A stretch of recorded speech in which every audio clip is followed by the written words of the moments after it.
اعوذ باللہ السمیع العلیم من الشیطان اللعین الرجیم حسبنا اللہ ونعم الوکیل نعم المولا ونعم النصیر بسم اللہ الرحمن الرحیم الحمد للہ الذی لا یبلغ مدحتہ القائلون ولا یحصی نعماءہ العادون ولا یعدی حقہ المجتہدون الذي ليس لصفته حد محدود ولا نعت موجود ولا وقت معدود ولا عجل ممدود فطر الخلائق بقدرته ونشر الرياح برحمته والصلاة والسلام على أشرف الأنبياء والمرسلين خاتم النبيين سيدنا ومولانا أبي القاسم محمد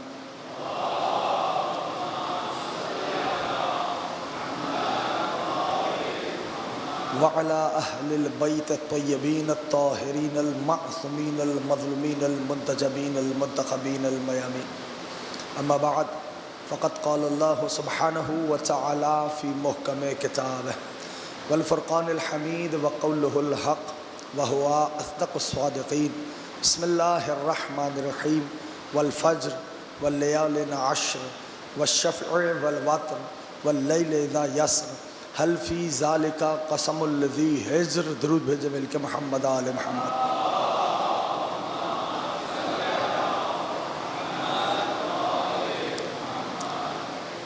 کامیاب ہوا ہر وہ فرد جو اس ذکر سے متمسک ہو گیا۔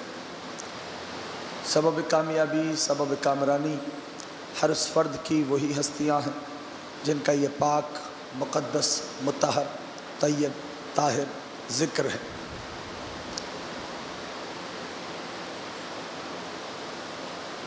ان سلسلہ گفتگو کے لیے ہم نے سورہ مبارکہ والفجر کی ابتدائی آیات کو سرنامہ سخن قرار دیا۔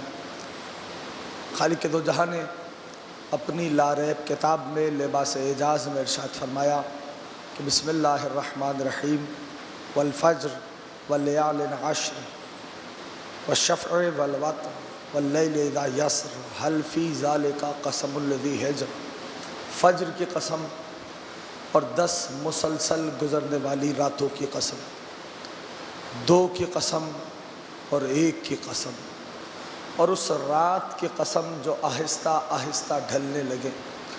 حل فی ذالک قسم الذی حجر، کیا عقل والوں کو ان میں کچھ قسمیں دکھائی دیں؟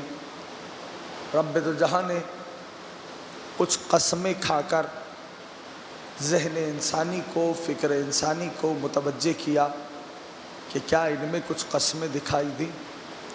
اگر دقت کیجئے، میں نے کل عرض کیا تھا کسی نے میرے مولا سے پوچھا کہ نماز کی پہلی رکعت میں سورہ الحمد کے بعد کون سا سورہ تلاوت کیا کرے، تو میرے مولا نے فرمایا اقرؤوا فی فرائضکم سورۃ الحسین، اپنی فریضہ نمازوں میں سورہ حسین کی تلاوت کیا کرو۔ عزیزوں، آل محمد کا گھرانہ سورہ والفجر کو سورہ حسین کے نام سے یاد کرتا ہے۔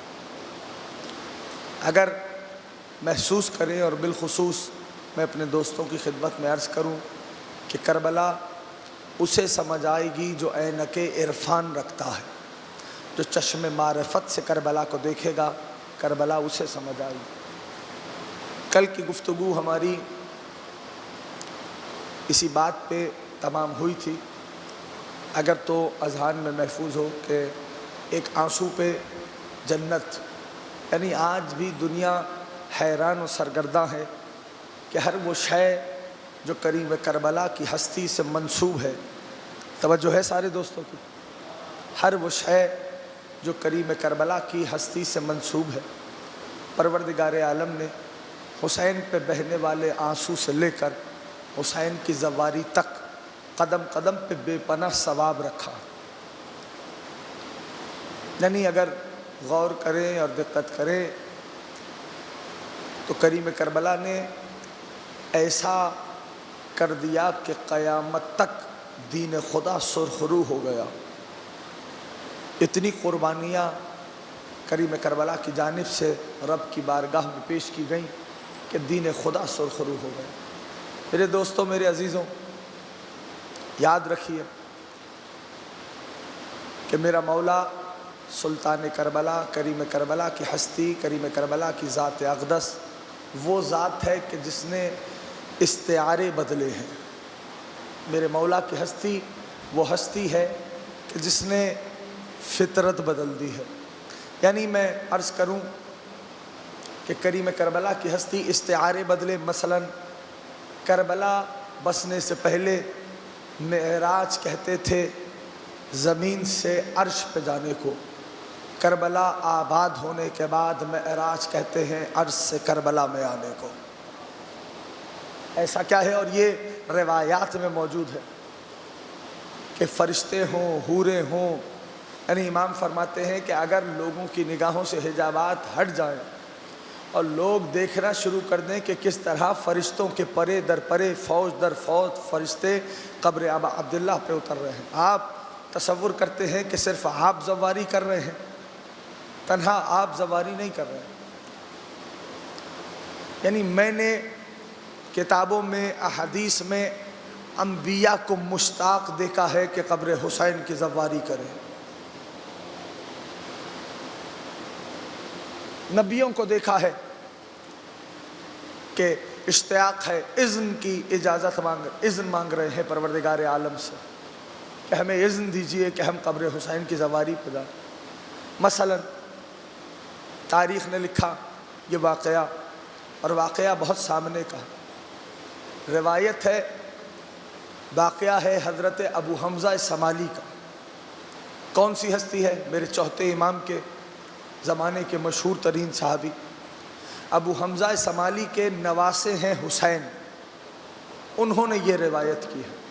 وہ کہتے ہیں کہ جب ابو حمزہ چلے ہیں زواری قبر ابا عبداللہ کے لیے تو قبر حسین، ظاہر سی بات ہے کہ وہ زمانہ ایسا تھا کہ قبر حسین کی زیارت اتنی آسان نہیں تھی، بڑی مشکلوں سے، غیر مانوس راستوں سے ہوتے ہوئے حضرت ابو حمزہ سمالی جب قبر حسین کے قریب پہنچے تو اس زمانے میں ابا عبداللہ کی توجہ ہے سب کی، اس زمانے میں ابا عبداللہ کی قبر مطہر کے قریب ایک ٹیلہ تھا، اور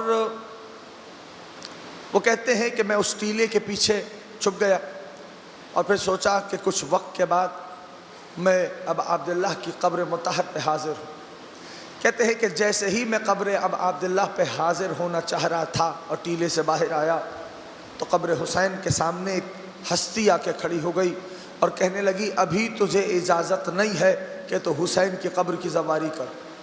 ابو حمزہ کہتے ہیں میں ڈر گیا، زمانہ ایسا تھا، دور ایسا تھا کہ جہاں شیعہ دیکھو وہاں اسے قتل کر دو، یہ زمانہ تھا۔ کہتے ہیں میں ڈر گیا اور ڈر کے واپس ٹیلے کے پیچھے آیا۔ کہا کچھ دیر میں نے اپنے آپ کو نارمل کیا اور اس کے بعد اپنے اعصاب کو یکجا کر کے یہ طے کیا کہ اب اس آنے والے سے پوچھوں گا کہ آپ مجھے زواری کی اجازت کیوں نہیں دے رہے۔ کہا میں اپنے اعصاب کو یکجا کر کے جب پہنچا ہوں اور پھر وہی ہستی میرے سامنے آ گئی اور کہنے لگی تو ابھی حسین کی قبر کی زیارت نہیں کر سکتا۔ کہا علت کیا ہے بھائی؟ میں بڑی دور کا سفر کر کے رات کے اندھیرے میں آیا ہوں، اگر صبح کی روشنی پھوٹ گئی اور مجھے حکومتی نمائندوں نے، فوجوں نے دیکھ لیا تو مجھے قتل کر دیں گے۔ کہا ابھی تم حسین کی قبر کی زیارت نہیں کر سکتے۔ کہا آپ کون ہیں؟ اپنا تعارف کرائیے۔ کہا میں قبر حسین پہ مأمور فرشتوں میں سے ایک فرشتہ ہوں، قبر حسین کی حفاظت پہ مأمور فرشتوں میں سے ایک فرشتہ ہوں۔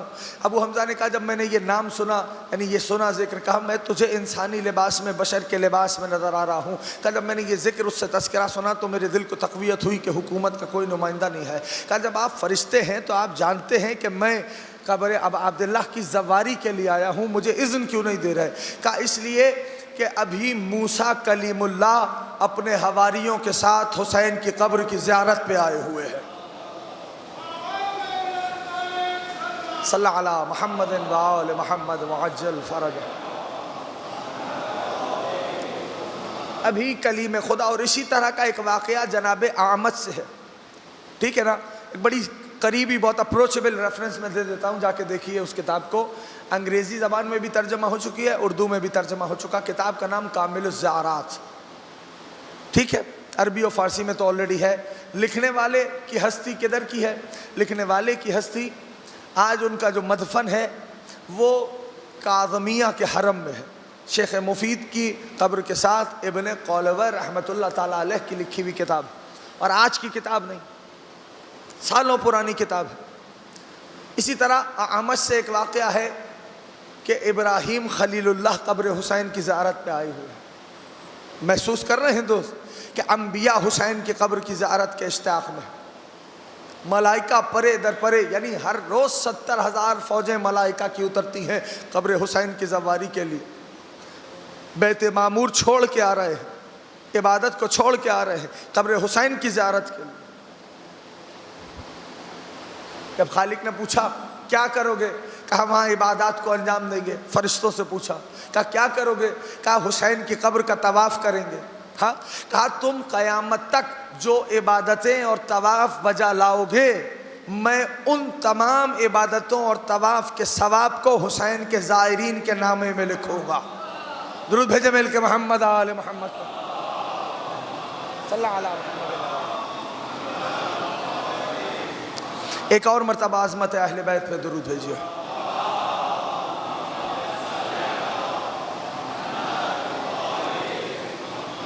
سماعت کر رہے ہیں، محفوظ کر رہے ہیں احباب؟ کربلا کا تعلق محسوس کرنے سے ہے۔ کربلا سن کے گزرنے والوں کے لیے کچھ نہیں، ہاں باعث ثواب تو ہو جائے گا کہ ذکر سنا، لیکن جو محسوس کرے گا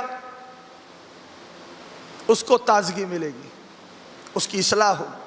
میرے دوستوں، میرے عزیز، تو انبیاء مشتاق ہیں، فرشتے مسلسل قبر حسین پہ آ رہے ہیں، تو اگر محسوس کیجئے تو دیکھیے جیسا کہ زیارت عاشور کا فقرہ ہے، وہ فقرہ کیا ہے؟ السلام علیک یا ابا عبداللہ وعلی الارواح التي حلت بفنائک، اے ابا عبداللہ آپ پہ سلام۔ عربی میں فنا کہتے ہیں صحن کو، اے ابا عبداللہ آپ پہ سلام، اور اے ابا عبداللہ ان روحوں پر بھی سلام جو آپ کے حرم کے صحن میں اتری ہوئی ہے۔ یہ ہے کریم کربلا کی ہستی۔ اے میرے دوستو، اے میرے عزیزوں، یہ بھی یاد رکھیے کہ جو فطری طور پہ بزدل ہو وہ حسین کے ساتھیوں میں شامل نہیں ہو سکتا، حسین کے قافلے میں شامل نہیں ہو سکتا جو فطری طور پہ بزدل ہو۔ کریم کربلا نے وہ روح پھونکی ہے، وہ جان ڈالی ہے۔ آج زمانہ سرگردہ ہے، دنیا حیران ہے، دنیا پریشان ہے۔ زمانے نے کئی طرح کی پابندیاں لگائیں زواری حسین میں۔ دیکھیے بنی عباس کا دور دیکھیے، آپ کو اندازہ ہوگا کہ تاریخ نے کس قسم کی باتیں تحریر کی۔ ایک زمانہ آیا کہ پابندی لگائی گئی، اور پابندی بھی یہ بھی ذہن میں رکھ لو کہ کربلا آج کی نہیں ہے۔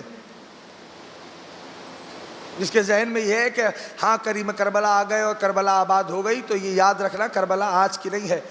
مولا کا فرمان ہے، میرے اور آپ کے پانچویں امام حضرت امام محمد باقر علیہ السلام صلی علی محمد وآل محمد وعجل فرجہم، میرے پانچویں امام فرماتے ہیں کہ اللہ نے ارض کعبہ سے 24,000 نوری سال قبل ارض کربلا کو خلق کیا تھا۔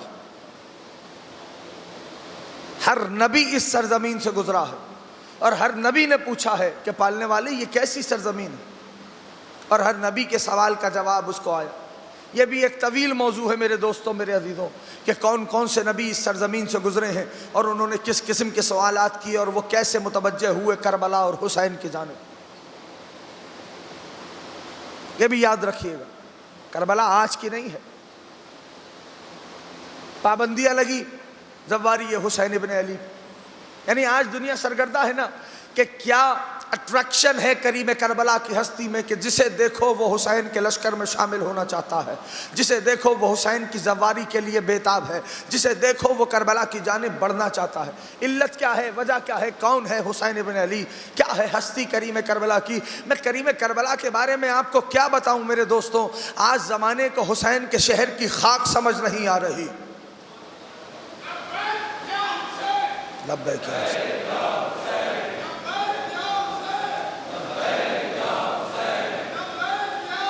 لبیک یا حسین۔ میرے دوستو، یا علی صلی اللہ علی محمد وآل محمد۔ آج زمانے کو کریم کربلا کے شہر کی خاک سمجھ نہیں آ رہی. دیکھیے میں مثال میں ایک بات پیش کرتا ہوں تاکہ سارے جتنے بچے اور جوان بیٹھے ہیں یہ بھی میرے ساتھ شریک ہو جائیں.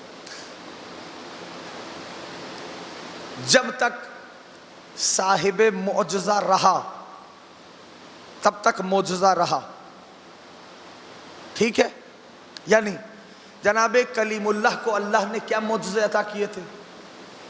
عصا اور ید بیضا کا معجزہ. ٹھیک؟ جب تک کلیم خدا رہے عصا اور ید بیضا کا معجزہ رہا. ایسا ہے یا نہیں؟ ٹھیک؟ کلیم خدا دنیا سے پردہ فرما گئے، عصا اور ید بیضا کا معجزہ ان کے ساتھ چلا گیا. سوائے 3 معجزوں کے، اس بات کو یاد رکھنا، جب تک صاحب معجزہ رہا معجزہ اس کے ساتھ رہا، جب صاحب معجزہ دنیا سے رخصت ہوا معجزہ اس کے ساتھ دنیا سے رخصت ہو گیا. سوائے 3 معجزوں کے، ایک قرآن جو قیامت تک باقی ہے میرے نبی کا معجزہ ہے. پوری توجہ چاہیے ایک ایک دوست کی. قرآن قیامت تک باقی ہے، پیارے نبی کا معجزہ ہے. دوسرا، ہر 13 رجب کو کعبے کی دیوار شق ہو کے بتاتی ہے. تیسرا معجزہ، ہر عصر عاشور کربلا کی خاک سرخ ہو کے بتاتی ہے حسین زندہ ہے. صلی اللہ علی محمد و آل محمد. جن کو پہنچ رہی ہے میری بات، کربلا محسوس کیجئے. کربلا سن کے نہ گزریں، کربلا کا تعلق محسوس کرنے سے کہ صاحب کربلا سنی اور گزر گئے. نہ، یہاں سے سنو کربلا، ان کانوں سے سنو کربلا. تب تو انسان کی زندگی میں اصلاح کا پہلو نمودار ہوگا. بہت دروس ہیں کربلا کی واقعے میں، بہت سارے دروس ہیں، بہت سارے پیغامات چھپے ہوئے ہیں اس واقعے کربلا کے اندر. یعنی آپ کریم کربلا کی ساتھیوں کو دیکھ لیجئے، میں واپس آؤں گا، ساتھیوں کو دیکھ لیجئے کہ کریم کربلا اپنے انصار کو مسلسل بتلا رہے ہیں. توجہ کرنا، اپنے ساتھیوں کو مسلسل بتا رہے ہیں. یہ تک شب عاشور میں فقرے موجود ہیں کہ من یصبر علی حد السیوف والرما فلیقم معنا وان لم فلینصرف. جو تلوار، حسین کہہ رہے ہیں اپنے ساتھیوں کو، جو تلواروں کے زخم برداشت کرے وہ میرے ساتھ رکا رہے، جو نیزوں کے چھید برداشت کرے وہ میرے ساتھ رکا رہے، جو خنجر بھالے پتھر برداشت کرے وہ میرے ساتھ رکا رہے. یعنی جو نہیں کر سکتا وان لم فلینصرف، جو نہیں کر سکتا وہ جا سکتا ہے. پوری توجہ ایک ایک دوست فرمائے. جو نہیں کر سکتا وہ جا سکتا ہے. میرے دوستو، اگر اس بات کو محسوس کرنا ہے تو یوں محسوس کیجئے. اس کا معنی یہ ہے کہ آپ تاریخ کربلا اٹھا کے دیکھیے کہ کریم کربلا کے انصار، عجیب کیفیت ہے. 95 برس کے ضعیف سے لے کر 6 مہینے تک کا بچہ، ہر کوئی کہہ رہا ہے مولا پہلے مجھے اجازت دو میں مرنے جاؤں گا، پہلے مجھے اجازت دو میں مرنے جاؤں گا، پہلے مجھے اجازت دو میں مرنے جاؤں گا. یا کریم کربلا ایسا کیا بتلا دیا اپنے ساتھیوں کو؟ کیا ہیں حسین کے اصحاب؟ زمانہ ابھی میں نے عرض کیا کہ حسین کے شہر کی خاک کو ادراک نہیں کر سکتا تو کجا حسین کے ساتھی اور پھر کجا خود حسین ابن علی. کیا علتیں ہیں کہ حسین کا ساتھی، جبکہ حسین بتلا چکے کل سب کو شہید ہو جانا ہے. کریم کربلا کے انصار کہہ رہے ہیں مولا پہلے مجھے اجازت دو میں مرنے جاؤں گا. میرے دوستو دقت کی جو ہے، یعنی ماننا پڑے گا کہ حسین نے اپنے ساتھیوں کو کربلا بتائی نہیں، کربلا دکھائی ہے. کوئی یہ نہ کہے میرے جانے کے بعد کہ مولانا نے جوش خطابت میں یہ جملہ کہہ دیا. خبردار، یہ جوش خطابت نہیں ہے. اپنے مطالعے کو بڑھائیے. نہیں سمجھ میں آتا علماء سے سوال کیجئے. قطعاً یہ جوش خطابت نہیں ہے. میرے زمانے کے صاحب نے اپنی زیارت میں کہا ہے کہ میرا سلام ہو اے انصار حسینی تم پر کہ تمہاری آنکھوں سے اللہ نے حجابات کو اٹھا لیا تھا. زمانہ کیا درک کرے گا کہ حسین کے اصحاب کون ہیں؟ صاحب جنہیں زندگی میں مسکراتے ہوئے نہیں دیکھا. ان میں ہستی ہے جناب عابس کی. جناب عابس کا نام سنا ہے؟ عابس ابن شبیب شاکری، حسین کے ساتھیوں میں. ان میں ہستی ہے جناب زہیر ابن قین کی. نام سنا ہے سرکار زہیر کا؟ جنہیں زندگیوں میں ان کے گھروں میں، ان کے محلوں میں، ان کے علاقوں میں مسکراتے نہیں دیکھا. شب عاشور وہ مسکرا رہے تھے. کاش کہ اس کو محسوس کر لیں. وہ مسکرا رہے تھے، وہ خوش تھے، مزاح کر رہے تھے. یہ بات یاد رکھنا، مذاق اور شے ہے، مزاح اور شے ہے. مذاق کا مطلب ہوٹ کرنا ہے جو کہ توہین ہے. مزاح مومن عبادت ہے. اگر تو پہنچ رہا ہے دوستوں تک پیغام. یعنی وہ خوش ہیں, مزاح کر رہے ہیں شب عاشور, جبکہ کریم کربلا انہیں بتلا چکے کل سب شہید ہو جاؤ گے. بھائی کسی نے پوچھا اے زہیر اے عابس تمہیں تو مسکراتے ہوئے نہیں دیکھا, کہ پورا کوفہ گواہ ہے کہ ہمیں کسی نے مسکراتے ہوئے نہیں دیکھا. کہنے لگے آج کون سا مقام آ گیا کہ اتنے خوش ہو؟ کہ پہلی بات تو یہ ہے کہ دشمن ہماری قلت دیکھ کے یہ نہ سمجھے کہ ہم ڈر گئے ہیں. غریب زہرا سلامت و آباد رکھے. دشمن ہماری قلت دیکھ کے نہ یہ سمجھا کہ ہم ڈر گئے ہیں.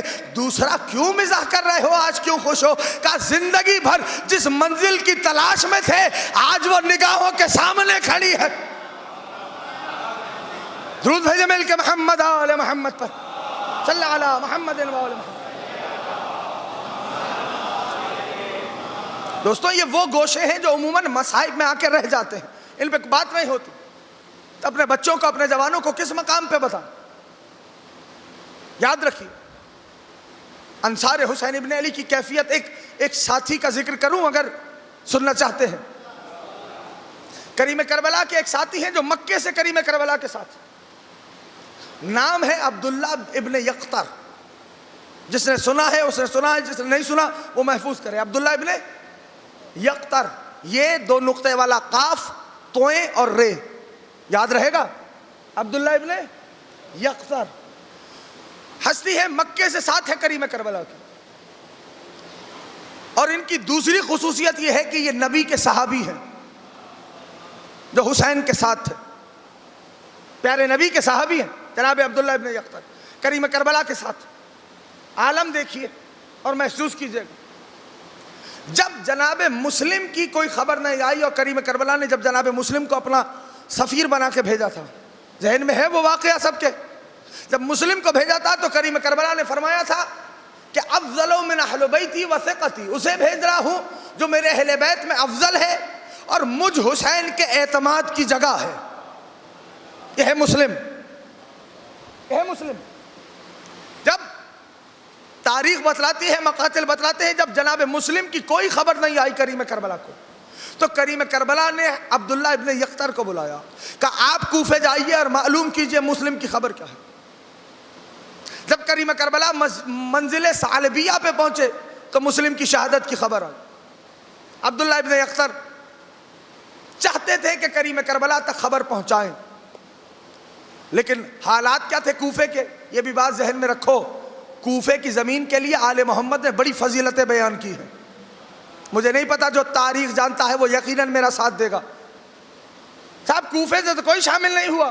ارے صاحب آپ تاریخ کو دیکھیے, امیر المؤمنین کے ساتھ شہید ہونے والوں میں تعداد کوفے والوں کی ہے. حسن مولا کے ساتھ جو شہید ہوئے مختلف جنگوں میں ان میں تعداد کوفے والوں کی ہے. خود کریم کربلا کے لشکر میں دیکھو کتنی تعداد کوفے والوں کی ہے. تعداد کے مطابق 5000 سے لے کر 15000 تک اہل کوفہ کو ابن زیاد نے قید خانے میں قید کیا تھا. اس زمانے میں بڑی تعداد ہوتی تھی. زیر زمین قید خانوں کے قید خانے بھر دیے تھے. گلیوں میں سپاہیوں کا پہرا تھا, ہر گھر پہ ایک سپاہی معین تھا, یعنی کرفیو کی کیفیت تھی, کوئی گھر سے نہ نکلے. اس کے باوجود کتنے نکل کے آئے حسین کے لشکر میں, مجھے نہیں پتا جو احباب محسوس کر رہے ہیں, کتنے نکل کے آئے کریم کربلا کے لشکر. عبداللہ ابن یقطر اس جستجو میں ہے کہ کریم کربلا کی خدمت میں جائیں اور یہ خبر پہنچائیں کہ مسلم ابن عقیل شہید ہوئے. لیکن ہر جگہ سپاہی تھے. عبداللہ ابن یقطر کو ابن زیاد نے قید کیا, پکڑ لیا. جب پکڑ لیا تو اب جب پکڑ کے لے جا, چونکہ ابن زیاد بد زبان مشہور تھا اور ظالم مشہور تھا. توجہ ہے سب کی, سنیں گے تو سناؤں, زبردستی سنانے کی عادت نہیں ہے. کہا کہ جب اس کو عبداللہ ابن یقطر کو قید کر کے لے جا رہے تھے تو کسی نے ابن زیاد سے کہا, ابن زیاد سوچ سمجھ کے سزا دینا, یہ نبی کا صحابی ہے, یہ صحابی ہے نبی کا. ابن زیاد نے کہا اچھا تو بس ایک کام کر, عبداللہ ابن یقطر اسیر ہے, پوری توجہ چاہیے, دیکھو حسین کے صحابی ہیں کون, پھر تمہیں سمجھ میں آئے گا کہ کریم کربلا نے ناز کیوں کیا ہے اپنے ساتھیوں پر. پھر احساس ہوگا کہ اب عبداللہ کا ناز کیوں ہے کہ جیسے ساتھی مجھے ملے ویسے کسی کو نہیں ملے. عبداللہ ابن یقطر اسیر کھڑے, ابن زیاد کہتا ہے ٹھیک ہے, تم علی اولاد علی حسین سے بیزاری کا اظہار کرو تمہاری جان بخش دوں گا۔ سمجھ اسے آئے گا جو کربلا محسوس کرتا، کہا تمہاری جان بخش دوں گا۔ عبداللہ ابن اختر نے کہا اچھا میری جان بخش دے گا اگر علی اولاد علی سے میں بیزاری کا اظہار کروں، حسین سے بیزاری کا اظہار کروں؟ کہاں جان بخش دوں گا؟ کہنے لگا میں درباریوں کے سامنے زبان دیتا ہوں۔ عبداللہ ابن اختر نے کہا ٹھیک ہے۔ اب تو ابن زیاد خوشی سے پھولے نہیں سما رہا، کیونکہ ابھی تک جن سے گواہیاں دلوائی تھی وہ پیسوں کے بلبوتے پہ دلوائی تھی، جس کو سمجھ میں آئے تاریخ۔ کہا یہ تو عبداللہ ابن اختر صحابی نبی کا اتنی بڑی حیثیت کا حامل، یہ تیار ہو گیا۔ کہا جان بخشے گا؟ کہا بخشوں گا۔ کہا ٹھیک ہے۔ اب کہا چلو اظہار بیزاری کرو علی اولاد علی سے، حسین سے۔ تو عبداللہ ابن اختر کہنے لگے اے ابن زیاد اگر دربار میں اظہار بیزاری کروں گا تو تیرے دربار کے چند لوگ سنیں گے، یا سیدہ مجھے قوت عطا فرمائے۔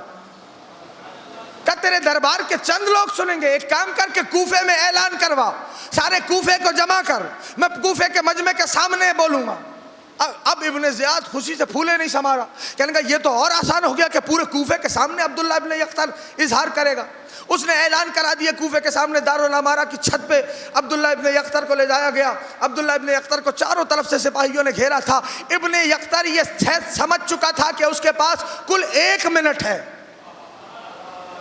جس کو سمجھ میں آ رہا ہے، جس کی روح میں حسین اترے ہوئے ہیں وہ ذرا متوجہ ہو۔ کہا کل 1 منٹ ہے میرے پاس، جو کرنا ہے وہ اسے 1 منٹ میں۔ جو مومنین حالت تقیہ میں تھے وہ حیران و سرگرداں یہ سوچ رہے تھے کہ عبداللہ ابن اختر کو کیا ہو گیا، یہ حسین سے بیزاری کرنے چلا ہے۔ عبداللہ ابن اختر آئے، ابن زیاد کی طرف مسکرا کے دیکھ رہے تھے، آئے بھرے مجمع کے سامنے کہنے لگے جو جانتا ہے وہ جانتا ہے، جو نہیں جانتا وہ پہچان لے میں نبی کا صحابی عبداللہ ابن اختر ہوں۔ یہ کہہ کر میرے دوستوں کوفے کے مجمع پہ سناٹا طاری تھا۔ عبداللہ ابن اختر نے کہا اے کوفے والوں، میں عبداللہ ابن اختر تم سے کہتا ہوں تم پر حسین کی نصرت واجب ہے۔ یا صاحب زمان، یا صاحب زمان، یہ ہے حسین کا ساتھی، تم پہ حسین کی نصرت واجب ہے۔ یہ بدکار ابن بدکار کے بیٹے سے تمہیں کیا لینا دینا، یہ تمہیں جہنم کی طرف جھونک رہا ہے۔ جیسے ہی یہ کہنا تھا ابن زیاد نے حکم دیا عبداللہ ابن اختر کو دھکا دو۔ عبداللہ ابن اختر ابن زیاد کی جانب مسکرا کے کہتے ہیں او زیاد کے بیٹے، میں نے تجھے قیامت تک اس رسوائی میں ڈال دیا ہے کہ لعنت کے طوق سے دور نہیں جا سکتا۔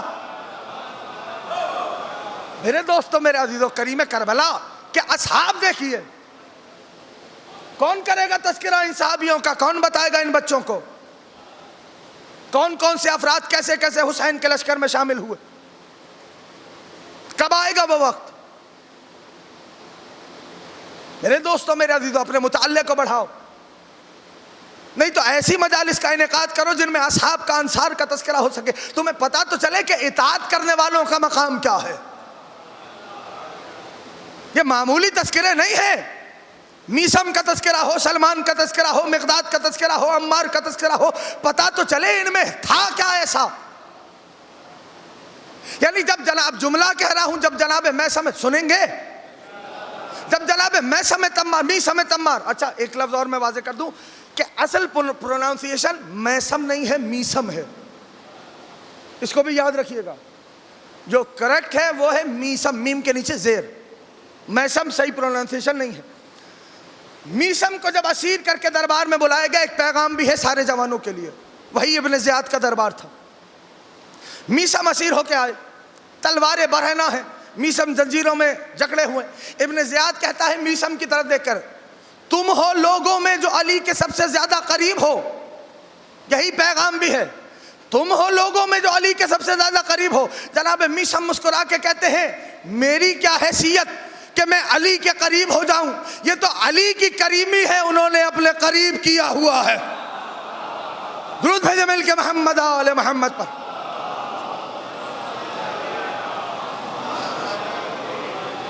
میرے دوستو، اصحاب حسین کو پہچانو، ان کا تذکرہ کرو، ان کے تذکرے کی مجلسیں رکھو، یہی شفیع ہو جائیں گے تمہارے لیے۔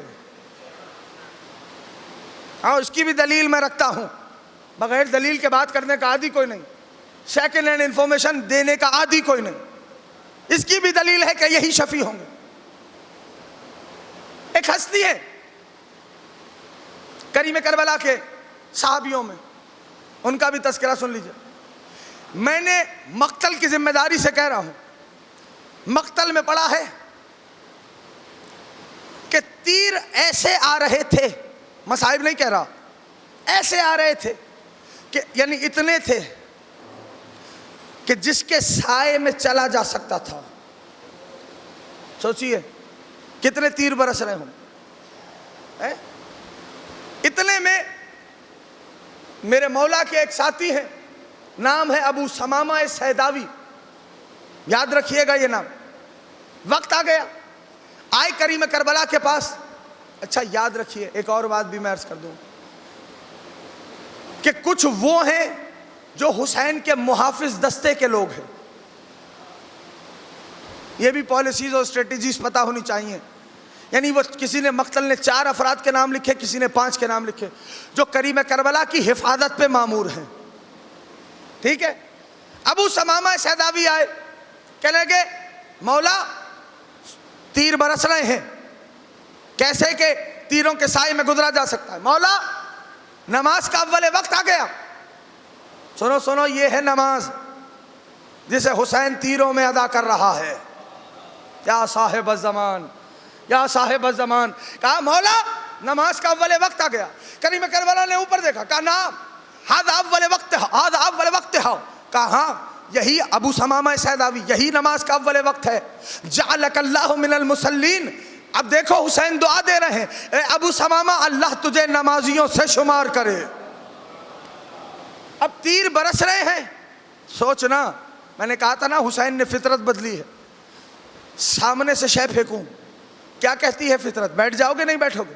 کچھ بھی ہو میرے ہاتھ، جھک جاؤ گے، داہنے رائٹ لیفٹ ہو جاؤ گے، ایسا ہوگا یا نہیں؟ ہے نا۔ اب ایک اور صحابی ہے جو میرے مولا کے محافظ دستے کے سپاہی ہے، نام ہے جناب سعید ابن عبداللہ حنفی، یاد رہیں گے نام، جناب سعید ابن عبداللہ حنفی۔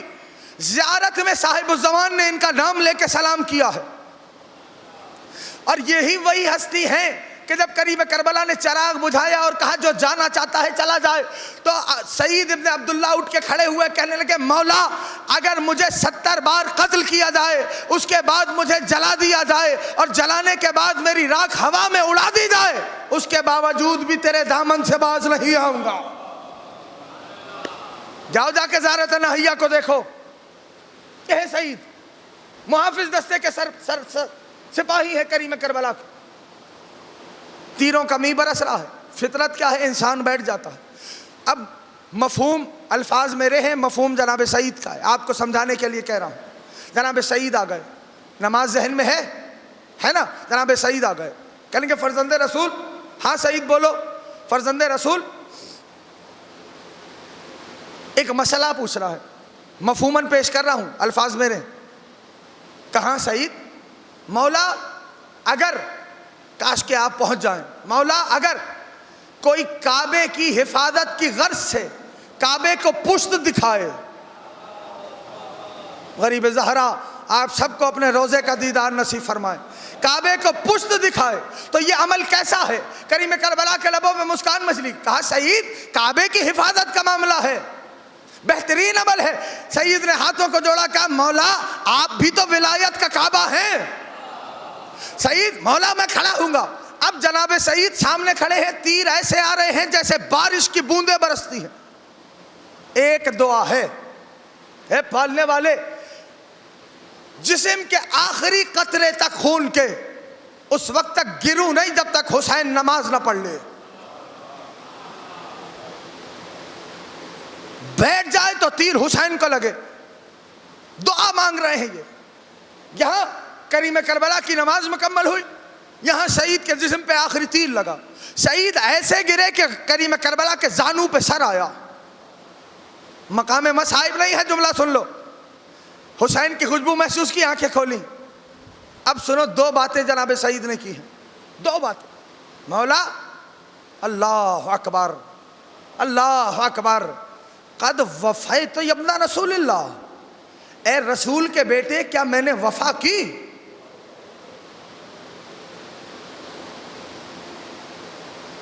حسین کی آنکھوں سے آنسو بہے، خون کو سعید کے اپنے ہاتھوں سے صاف کر رہے ہیں، اور بعض مقاتل نے لکھا اپنی آبا سے خون کو صاف کیا۔ اب جناب سعید نے ایک جملہ کہا، مولا کاش کہ اس کو سمجھ لیں، مولا میری ایک آرزو رہ گئی۔ کہا بولو سعید؟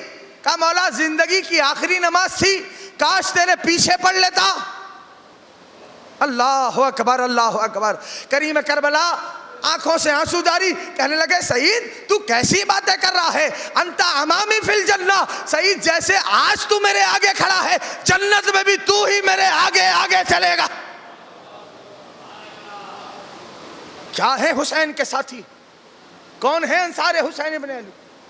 اور صرف حسین کے انصار، صرف کریم کربلا کے ساتھی؟ آؤ ذرا کربلا کی مخدرات کو بھی دیکھو، ان میں سب سے پہلا نام بنت علی کا ہے۔ جملہ کہوں گا، ایک جملہ کہہ کے پھر مصائب کا آغاز کروں گا، ذرا اس کو بھی سن لیجئے۔ پہلا نام بنت علی کی ہستی،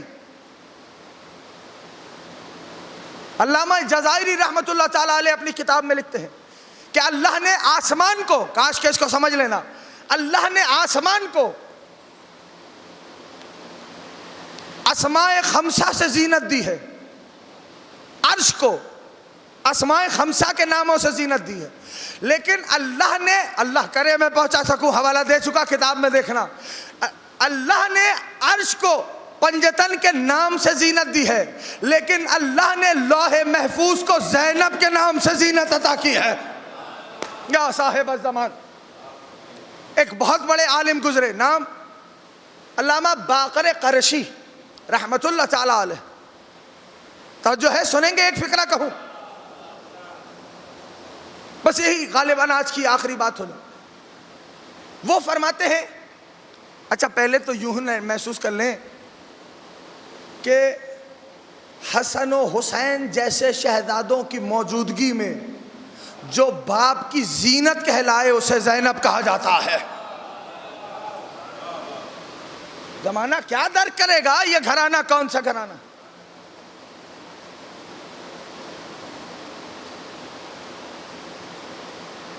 کیا سمجھے گا زمانہ؟ کیسے درک کرے گا یہ ہستیاں کون ہیں؟ سوچو نا، سوائے بنت علی کے، سوائے علی کی اس بڑی بیٹی کے، کوئی زہرا کا ثانی نہ بن سکا۔ سوچو مقام کیا ہے شہزادی کا، غور کیجئے، دقت کیجئے۔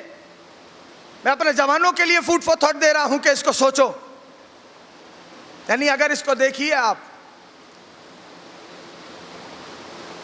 اللہ کرے میں سمجھا سکوں۔ حسن کے نام میں کتنے نقطے ہیں؟ تھوڑا سا جوان اگر میرا تھوڑا ساتھ دے دیں، ایک نقطہ ہے۔ کیوں؟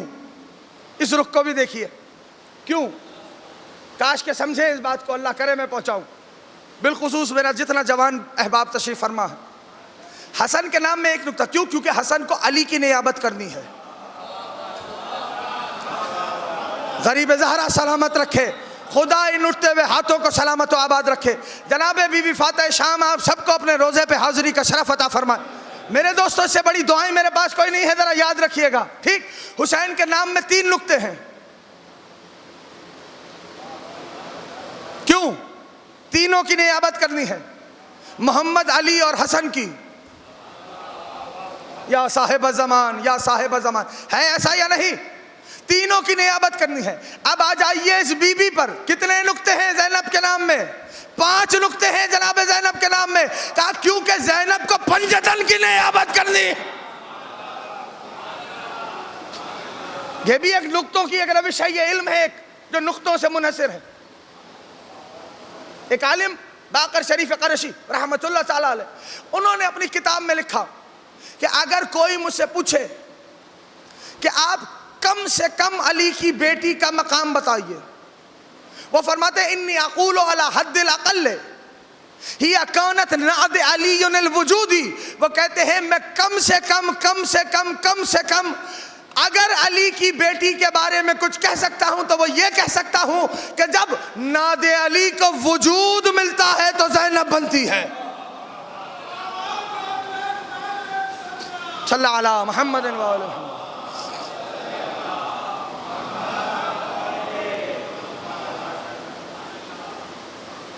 نعت علی کو جب وجود ملتا ہے تو زینب بنتی ہے۔ اب ایک جملہ کہہ کے مصائب کا آغاز کروں گا، اس کو بھی یاد رکھیے گا دوستوں۔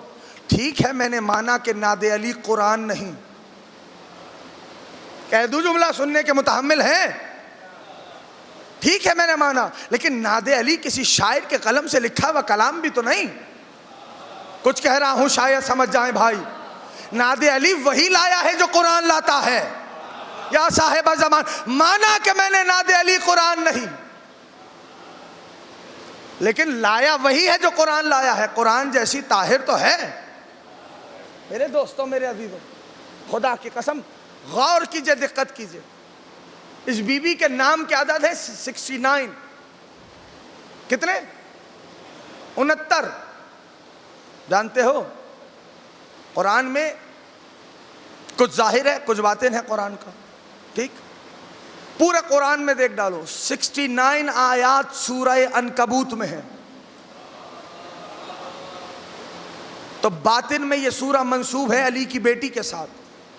یہی وجہ ہے کہ قدر کی رات میں سورہ عنکبوت پڑھنے کا حکم ہے۔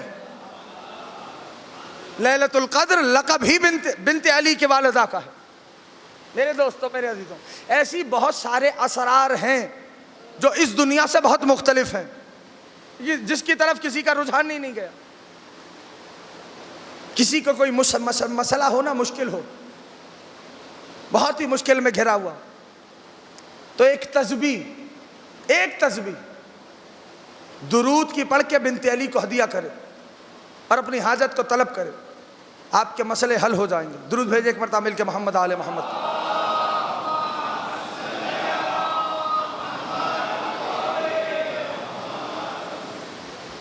آپ کے مسائل حل ہو جائیں گے۔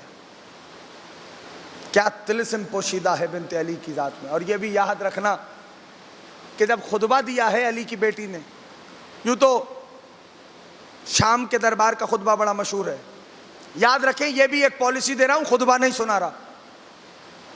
کبھی مولا نے توفیق دی تو بنت علی کے خطبوں پہ بات ہو جائے گی کہ علی کی بیٹی نے کہاں کہاں کیا کیا خطبے دیے، لیکن یہ یاد رکھنا اور باور کریں کہ جب سید سجاد خطبہ دیتے تھے، پوری توجہ کریں اس کے بعد مصائب کا آغاز کروں گا، جب سید سجاد خطبہ دیتے تھے تو آذانیں دلوائی جاتی تھی۔ سن رکھا ہے نا سب نے؟ سنا ہے نہیں سنا؟ آذانیں دلوائی جاتی تھی۔ پوری توجہ ایک ایک دوست کرے، صرف رزلٹ دے رہا ہوں، خطبہ نہیں سنا رہا۔ لیکن جب بنت علی نے خطبہ دیا تو پورے دربار پہ سناٹا طاری تھا۔ بھائی وجہ کیا ہے؟ سید سجاد خطبہ دے رہے ہیں تو آذانوں پہ آذانیں ہو رہی ہیں، جب بنت علی خطبہ دے رہی ہے تو پورے دربار پہ سناٹا طاری ہے۔ علت پتہ ہے؟ جب میں نے غور کیا تو اس نتیجے پہ آیا، جب سید سجاد خطبہ دیتے تھے تو مولا اپنے خطبے میں بتاتے تھے ہم کون ہیں، یا طاہرہ، یا راضیہ، یا مرضیہ۔ جانتے ہو سید سجاد یہ بتلاتے تھے ہم کون ہیں، اور دربار یزید یہ نہیں چاہتا تھا کہ لوگوں کو پتا چلے کہ سجاد کون ہے، اس لیے آذانوں پہ آذانیں دلوائی جاتی تھی۔ جب بنت علی خطبہ دیتی تھی تو بی بی نے یہ نہیں بتایا کہ ہم کون ہیں، بی بی نے بتایا یزید تو کون ہے۔ کیا درک کرے گا زمانہ، کیا سمجھے گا زمانہ۔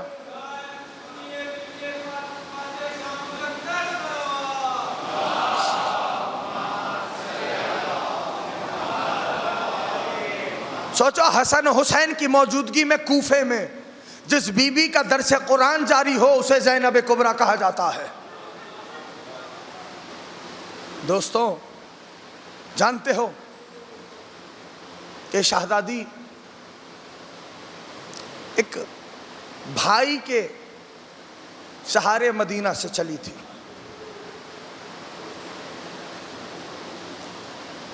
میں نے کل 2 فقرے کہنے ہیں، آپ کی آنکھیں آنسوؤں سے تر ہو جائیں، عبادت مقبول ہو جائے گی۔ جب مختار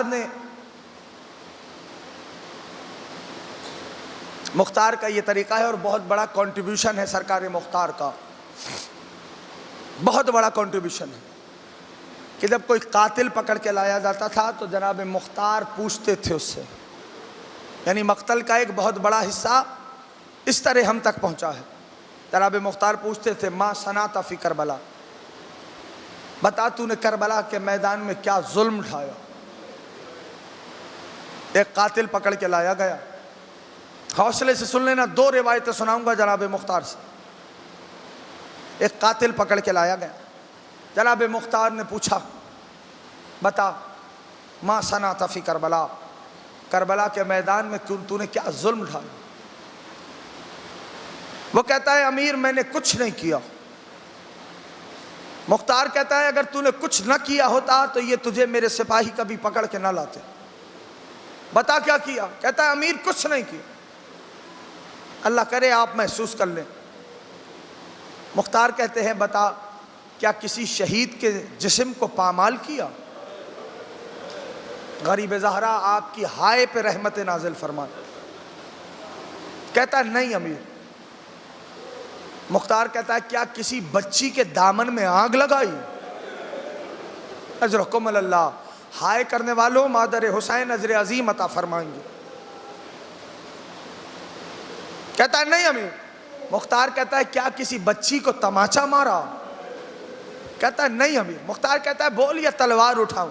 کہتا ہے امیر میں تو یزید کی سپاہیوں کی تعداد لکھنے پہ مامور تھا۔ مختار کہتا ہے کچھ بھی ہو، ہے تو یزید کا سپاہی، سزا تو تجھے میں دوں گا، لیکن اتنا بتا پوری کربلا تیرے سامنے گزر گئی، کیا کوئی ایسا لمحہ آیا کہ تیرا کلیجہ بھی پھٹ گیا ہو۔ رونے لگا، رو کے کہتا ہے امیر ایک وقت ایسا آیا کہ میں بھی چیخیں مار مار کے رونے لگا۔ مختار نے کہا بتا وہ کون سا لمحہ تھا۔ کہا امیر جب حسین کے علمدار نے حسین سے رخصت لی ہے نا، جس کو سمجھ میں آئے وہ کوتاہی نہ کرے رونے میں۔ کہ جب حسین کے علمدار نے حسین سے رخصت لی ہے اور عباس جانے لگے تو حسین پشتے عباس سے عباس کے قریب آئے، اپنے بازوؤں کو حسین نے عباس کی کمر میں ڈال دیا، ایک جملہ کہا عباس تم تو جا رہے ہو، میری زینب کا کیا ہوگا۔ خدا آپ کی آوازوں پہ رحمت نازل فرما، غریب زہرا اپنے روزے پہ حاضری کا شرف عطا فرما، با معرفت زیارت کرنے کی توفیق عنایت فرما۔ اجرکم اللہ، اجرکم اللہ۔ عزیزانو، تاریخ کے 2 واقعات، یہ 2 مقامات ہیں کہ جہاں پر مختار جیسے شیر کو غش آ گیا، مختار جیسا دلیر، مختار جیسا شیر غش کھا کے گر پڑا۔ پہلا مقام کہ جب سر حسین ابن زیاد کے دربار میں رکھا ہوا تھا، عزاداروں کے رونے کے لیے تا زندگی یہ بات کافی ہے کہ وہ بدنہاد تخت پہ بیٹھا تھا، حسین کا سر زمین پہ تشت میں پڑا تھا۔ میں چھوڑنے لگا ہوں منبر، جملے سن لیں۔ بیویاں دربار میں لائی جا چکی تھی، ایک قیدی تھا جس کے ہاتھوں میں ہتکڑیاں، پیروں میں بیڑیاں، گلے میں توق تھا۔ ابن زیاد بدنہاد نے اپنے سپاہیوں کو بھیجا، کہا زندان سے مختار کو بلا کے لاؤ۔ مختار کے زندان کے بارے میں ایک فقرہ میں کہہ دوں، زمین سے بھی 50 زینے اتر کے مختار کا زندان تھا۔ تاریخ نے لکھا جناب مختار آئے، ہتکڑیاں، بیڑیاں، توق، پہلا مقام ہے جہاں مختار کو غش آیا ہے۔ بخل نہ کرنا رونے میں، ہتکڑیوں میں گھرا ہوا، بیڑیوں میں، توق میں جکڑا ہوا مختار آیا۔ ابن زیاد بدنہاد کے ہاتھ میں ایک چھڑی تھی جس کو سمجھ میں آتا ہے، اس نے اس چھڑی کا اشارہ حسین کی جانب کیا، سر حسین کی جانب۔ کہہ دوں جملہ، حوصلہ کرو گے سننے کا۔ اس چھڑی کو اس ملعون نے لبہائے غریب زہرا پہ رکھا۔ کوئی بخل نہ کرے رونے میں۔ عزادارو، رکھنے کے بعد کہنے لگا مختار حسین نہیں آئے گا، حسین کا ساتھ چھوڑ دے۔ مختار نے کہا وہ بے حیا کیسی بات کر رہا ہے، میرا مولا سفر میں ہے۔ اب جب مختار نے یہ جملہ کہا نا تو کہنے لگا مختار اس سر کو پہچانتا ہے، اللہ کرے تم سمجھ جاؤ۔ مختار نے غور سے جو دیکھا، ایک مرتبہ شیروں کی طرح دربار میں دھاڑا ہے مختار، اور ابن زیاد پہ حملہ کرنا چاہا، جیسے ہی مختار چاہتا تھا جکڑا ہوا مختار حملہ کرے، دربار میں ایک بی بی کی آواز آئی، مختار ہم دربار کھڑے ہیں، جنگ نہیں کر۔ ارے مختار نے نگاہوں کو پھیرا، تڑپ کے آواز دی، اللہ اللہ یہ کیسا وقت آ گیا۔ اجرکم اللہ، اجرکم اللہ۔ یہ پہلا مقام ہے کہ مختار کو غش آ گیا۔ دوسرا اور آخری مقام، آخری روایت سنو۔ ایک قیدی مختار کے پاس پکڑ کے لایا گیا۔ میں جانتا ہوں یہ جملہ سخت ہے، یہ جملہ سخت ہے، عزاداروں کا سینہ بڑا نازک ہوتا ہے، محسوس کر لینا۔ ایک قیدی پکڑ کے لایا گیا، مختار نے کہا بتا تو نے کربلا میں کیا ظلم ڈھائے۔ ہاتھ میں مختار کے تازیانہ تھا، وہ لعین آج کوئی آنکھ خالی نہ جائے عزاداروں۔ وہ لعین کہتا ہے امیر، جب رسول کے بیٹے نے، رسول کے نواسے نے زین چھوڑی نا، اور حسین کو شہید کیا جا چکا، اللہ کرے تم سمجھ جاؤ، تو ہمیں حکم ہوا کہ اپنی سواریوں کو حسین کے خیموں کی جانب کریں۔ میں چھوڑا ہوں ممبر۔ مختار نے جیسے ہی جملہ سنا، مسند کو چھوڑ دیا، کہا بے حیا بتا تو نے کیا کیا ہے۔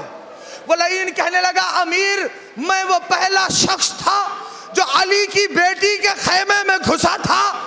علی کی بیٹی کے خیمے میں گھس کر میں نے نیزے کو علی کی بیٹی کے سر پہ مار کے چادر کو زینب کے سر سے چھینا۔ اللہم لنا ولا ظالم ظلم حق محمد وآل محمد وآخر تابعین ولا ذالک۔ اللہم لنا ولا ظالم ظلم حق محمد وآل محمد وآخر تابعین ولا ذالک۔ اللہم لنا ولا ظالم ظلم حق محمد وآل محمد وآخر تابعین ولا ذالک۔ پالنے والے اس عبادت کو بارگاہ میں مقبول فرما، حاضرین کی حاجات شرعیہ کو بر فرما، تمام شیعان آل محمد کی جان و مال و عزت و آبرو کی حفاظت فرما، تمام عزاداروں کو بامعرفت زیارت کرنے کی توفیق عنایت فرما، علماء حق کے سائے کو سروں پہ قائم و دائم فرما۔ روایت کا فقرہ ہے، زمانے کے امام فرماتے ہیں جب بھی میرے ظہور کی تعجیل کی دعا کرنا، جس کے دل میں تڑپ ہے نا، میرے مولا میرے صاحب فرماتے ہیں علی کی بیٹی کا واسطہ دینا، آؤ مل کے واسطہ دیں پالنے والے، آپ کی بارگاہ میں علی کی علی بیٹی کا واسطہ، اس بی بی کا واسطہ جو کربلا سے کوفہ، کوفہ سے شام، شام سے مدینہ پہنچنے تک اپنے بچوں کو نہیں روئی۔ جب بی بی فاتح شام مدینہ پہنچ گئی نا عزاداروں، تو جناب عبداللہ نے امام سجاد سے کہا مولا بنت علی سے کہیں اپنے گھر بھی آ جائیں۔ علی کی پاک بیٹی اپنے گھر آئیں، صحن میں بیٹھ گئی۔ جناب عبداللہ جب داخل ہوئے تو عبداللہ نے کسی کو اپنے صحن میں بیٹھا ہوا دیکھا۔ عبداللہ کہنے لگے اے آنے والی امام وقت آ گیا ہے، اگر تیرا کوئی سوال ہے تو اس سے جا کے کر لے۔ علی کی بیٹی نے سر کو اٹھایا، عزاداروں علی کی بیٹی نے سر کا اٹھانا تھا، رو کے بی بی نے فرمایا اے عبداللہ آپ بھی نہ پہچان پائے۔ عزاداروں اب بی بی نے فرمایا اے عبداللہ اپنے بیٹوں کی جنگ پوچھنا چاہتا ہے۔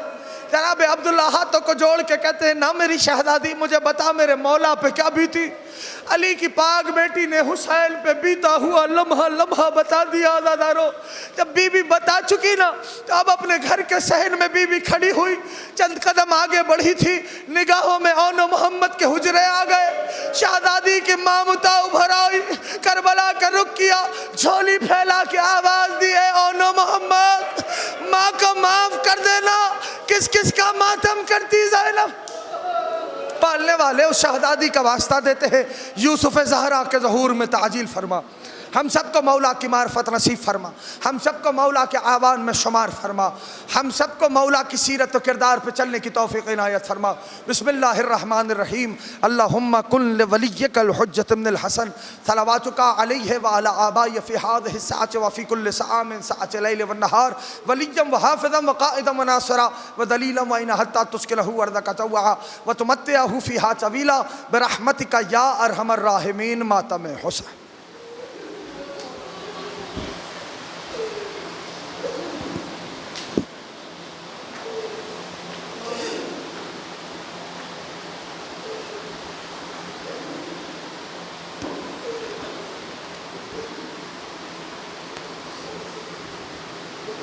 بے